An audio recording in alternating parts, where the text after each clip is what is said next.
Coba suara tes satu. Tes. Kedengeran dong? Tes.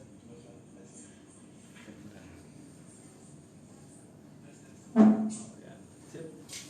Wah, udah mulai banyak nih penonton. Mulai dah. Ya, mulai. Kita langsung mulai ya. Selamat sore, kembali lagi bersama kami Sari Dharma dalam acara live Instagram Sari Dharma Talk. Hari ini kami akan membahas topik tentang cuci hidung bersama salah satu dokter THT dari Klinik Sari Dharma, Dr. Putu Yupindra. Belum. Oke, hari ini dok, saya perkenalkan diri dulu. Nama saya Germani. Dok, gimana kabarnya sore hari ini dok? Baik, sehat. Sehat. Oke dok, kan kita mau membahas tentang cuci hidung. Ya, betul. Sekarang biar berguna juga nih buat yang lain kan ya. Ya. Saya tanya, dok, apa sih itu dok cuci hidung? Ya, jadi cuci hidung itu seperti ini. Jadi kalau misalnya tangan yang kotor kan bisa dicuci. Nah, begitu juga hidung. Kalau hidung kita kotor, banyak debu, kuman, virus, bisa kita cuci. Ya, jadi kalau kita lihat kan saluran napas kita yang pertama itu ada hidung. Kemudian setelah hidung ada tenggorokan, terus masuk ke paru-paru kanan dan kiri. Nah, jadi hidung itu merupakan pintu utama dia masuk. Jadi yang namanya virus, kuman, bakteri masuk pertama lewat hidung. Hidung gitu. Ya, jadi di hidung itu kan ada mekanisme, ada organ-organ lain seperti misalnya kayak bulu-bulu hidung, terus ada rambut-rambut getar, ada ingus yang berfungsi untuk menghangatkan dan proteksi terhadap udara itu sendiri. Jadi kalau misalnya ada kuman, virus, bakteri yang nempel di sana, otomatis kan fungsi dari hidung itu tidak bisa maksimal. Jadi hidung itu akan terasa kering, kemudian keluhan-keluhan di hidung seperti hidung gatal, hidung tersumbat, kemudian pilek, itu pasti akan bermunculan. Jadi dengan cuci hidung itu sendiri, kita cuci, kita bersihkan hidung kita yang kotor itu dengan cairan fisiologis NaCl seperti itu. Pasti dok, tujuannya cuci hidung. Ya, jadi tujuan dari cuci hidung itu sendiri, satu dia bisa untuk mengembalikan lagi kelembaban dari hidung. Jadi hidung yang kering bisa kita lembabkan lagi dengan menggunakan cuci hidung itu sendiri. Kemudian yang kedua, untuk mencegah terjadinya infeksi dari saluran napas. Jadi kan akhir-akhir ini banyak sekali di era pandemi ini. Ya. Jadi dengan cara cuci hidung ini sendiri kita bisa mencegah virus, kuman, bakteri masuk ke dalam tubuh dengan menggunakan cuci hidung itu sendiri. Seperti itu. Jadi dok, siapa sih yang perlu atau siapa sih yang boleh gitu dok untuk melakukan cuci hidung? Ya. Jadi kalau cuci hidung itu sendiri bisa kita bagi menjadi dua. Jadi yang sehat dan yang sakit. Ya, kalau yang sehat itu bisa anak-anak, bisa dewasa. Jadi anak-anak pun bisa.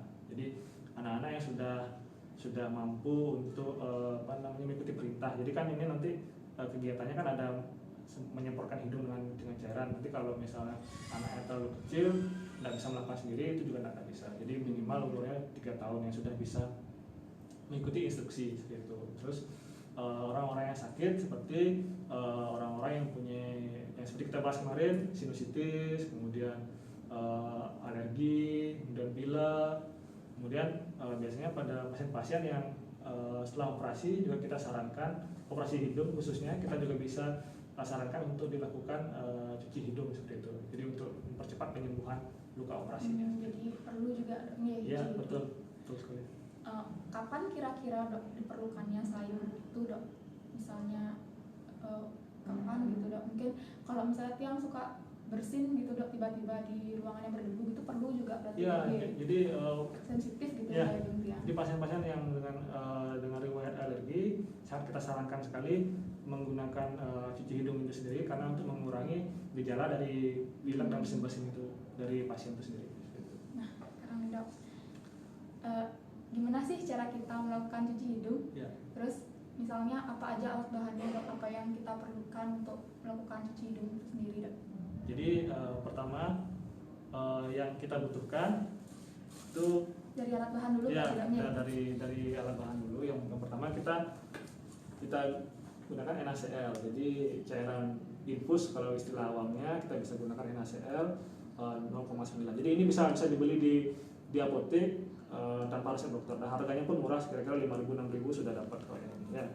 Kemudian bisa ditemukan di mana saja ya, di apotek ya. Kemudian ini kita gunakan spet yang bisa 10 sampai 20 cc bisa kita gunakan. Jadi ini sebenarnya bisa dibeli di apotek tanpa resep dokter pun bisa. Kemudian ini kita ada mangkok atau gelas kecil untuk menampung dari NaCl nya sendiri. Kemudian tisu seperti itu. Jadi yang kita lakukan pertama adalah cuci tangan terlebih dahulu. Jadi pastikan tangan itu bersih. Jadi cuci dengan sabun dengan di air mengalir seperti itu. Jadi ini kan ada antiseptik. Ya, antiseptik ya. Kemudian kita tuangkan NaCl ya, ini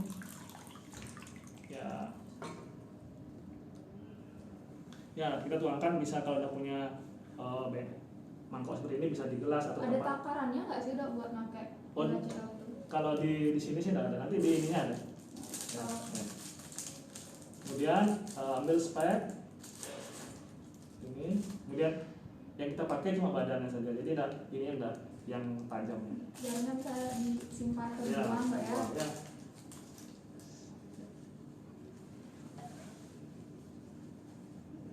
Jadi kan hidung kita ada dua nih, kiri sama kanan. Jadi kalau kita misalnya mau nyuci hidung yang sebelah kanan terlebih dahulu, jadi kita ambil nih ya seperti ini ya ini. Jadi kalau kita mau nyuci hidung sebelah kanan, posisi kepala miring ke sebelah kiri seperti ini. Jadi tahan nafas, kemudian mulut dibuka ya seperti ini.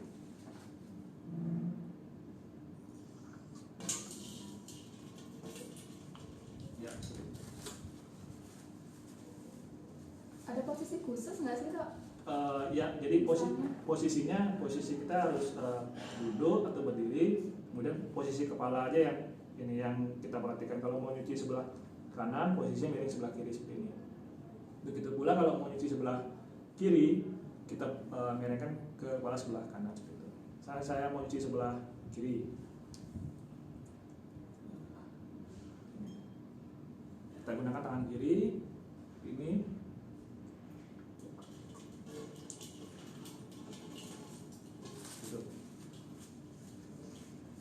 Nanti air akan mengalir ke hidung sebelahnya.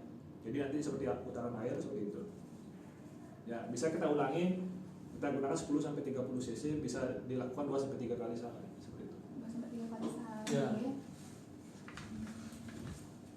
Wah, informatif sekali ya, sampai diperagakan juga oleh dokternya. Jadi kan berguna sekali untuk keluarga kita di rumah. Kalau misalnya ada yang sakit, untuk keluarga, orang-orang terdekat bisa kita praktekkan sendiri Dok ya, tanpa harus mencari dokter PHP gitu. Jadi bisa dipraktekkan sendiri di rumah.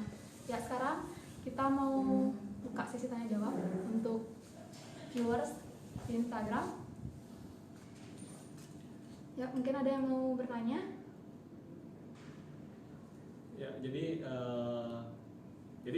untuk alat dan bahan mudah sekali kita dapatkan, kita bisa dapatkan di apotek, juga harga juga tidak terlalu mahal. Terjangkau Dok ya. Ya, ini ada pertanyaan. Ini ada pertanyaan nih Dok. Pada kondisi seperti apa cuci hidung tidak boleh dilakukan Dok? Ya. Terus kontraindikasinya apa pada pasiennya? Ya, jadi kapan sih cuci hidung ini tidak boleh dilakukan? Jadi cuci hidung tidak boleh sebenarnya semua orang boleh melakukan cuci hidung, tapi kita harus waspada atau kita harus memberikan perhatian pada anak-anak. Jadi anak-anak yang sudah bisa mengikuti instruksi atau mengikuti perintah, itu yang bisa cuci hidung. Tadi kan seperti yang saya peragakan kan memang harus miring kiri, miring kanan, kemudian tahan nafas. Jadi kalau anaknya terlalu kecil, takutnya dia tidak bisa mengikuti instruksi yang diberikan pada orang tuanya seperti itu. Ada yang mau tanya lagi nggak? Terus kadang-kadang juga ada pertanyaan, kalau tertelan gimana Dok? Ya kalau cairannya tertelan ya sih tidak apa-apa, selama itu tidak banyak. Ya, jadi karena cairan ini aman, cairan fisiologis sesuai dengan tubuh kita, jadi aman untuk kalau bisa tertelan sedikit-sedikit tidak Berarti apa-apa. yang perlu diperhatikan cuma usia berarti dong. Ya, Ibaratnya kalau anak-anak itu yang komunikatif, yang bisa ikutin ya, perintah gitu ya. Ya. Ada lagi pertanyaan? Ada lagi yang tanya? Tapi ini lumayan ya penontonnya. Iya.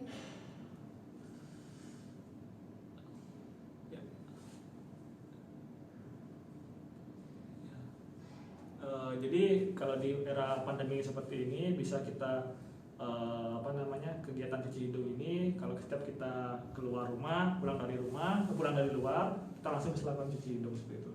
Ya, jadi memang awal-awalnya rasanya enggak nyaman karena kayak kemasukan air hidung kita, tapi lama-kelamaan memang pasti akan rasa plong kayak gitu. Jadi kayaknya nggak ada efek samping Nggak ya. ada sama sekali. Asalkan kita tuh tepat gitu step by step. Iya, jadi yang penting dia tahan napas, tidak ngomong supaya tidak mencegah tersedak oleh cairannya. ya cairannya. Ada pertanyaan lagi? Nih ada pertanyaan juga dok. Pada kondisi lagi pilek atau bersin-bersin boleh cuci hidung tanpa dokter? Iya. Jadi untuk Ibu Bagus Aditya Nugraha, jadi pada saat pilek atau bersin-bersin ya boleh. Jadi memang kita sarankan untuk dilakukan cuci hidung untuk mengurangi dari gejala itu sendiri. Gitu. Oh. Panutan katanya. Siap. Ya, ada yang mau bertanya lagi mungkin? Jadi ada juga pertanyaan apakah boleh menggunakan air biasa atau air hangat atau air gula garam seperti itu. Jadi sebenarnya enggak, kalau sebaiknya menggunakan NaCl sendiri karena memang dianjurkan untuk menggunakan NaCl. Jadi karena harganya murah juga, relatif terjangkau dan dan ini pun bisa sampai 2-3 minggu baru habis. Jadi ini mudah dan murah. Mudah didapatkan dan juga harganya terjangkau.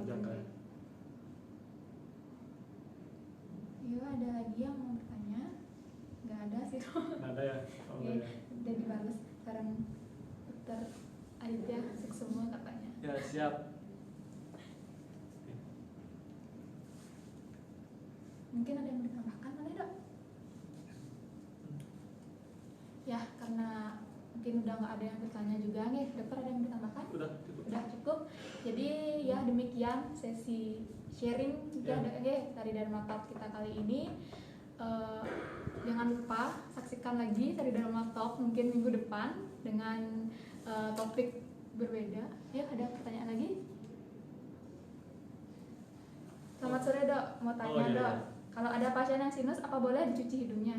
Oh iya, jadi kalau memang kalau dia sinusitis, ya kalau ada peradangan atau sinusitis, memang sebenarnya tetap pertama diperiksakan dulu ke dokter apa memang benar sinusitis apa enggak, itu yang pertama. Kemudian yang kedua, obat-obatan yang diberikan oleh dokter tetap harus diminum. Jadi cuci hidung ini sendiri kalau pada pasien yang sedang mengalami sinusitis, memang dia membantu proses penyembuhan dari tapi tidak menggantikan obat-obatan yang jadi tetap gitu. Berarti kalau pada kasus kayak gitu cuci hidung tuh kayak diresepkan, tetap dianjurkan gitu. Jadi kalau misalnya ada pasien sinusitis pun, kalau misalnya datang ke Sari Dharma ketemu saya, selain obat-obatan, saya juga pasti meresepkan cuci hidung. Ya, itu akan mempercepat proses penyembuhan dari pasien.